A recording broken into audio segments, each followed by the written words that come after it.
মোহনবাগানে নাকি নতুন মরশুমে আর থাকবেন না গ্রেগ স্টুয়ার্ট, এমনটাই কথা শোনা যাচ্ছে কান পাতলে।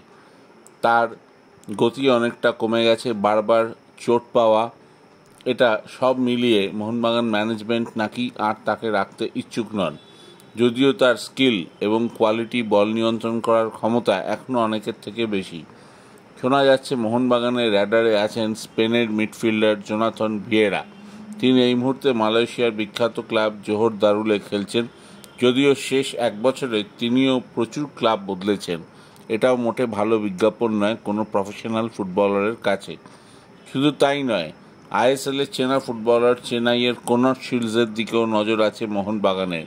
শিল্ডস অক্লান্ত পরিশ্রম করতে পারেন, তেমনই গোলের বল তৈরি করতে পারেন, প্রচণ্ড শারীরিক ক্ষমতার অধিকারী। তাই তাকেও মোহনবাগান নিতে পারে এমন সম্ভাবনাও আছে।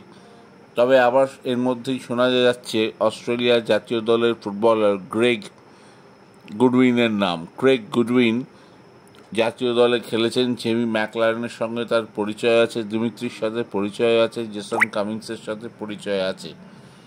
এই মুহূর্তে তিনি খেলছেন সৌদি আরবের বিখ্যাত ক্লাব আল ওয়াহাদায়।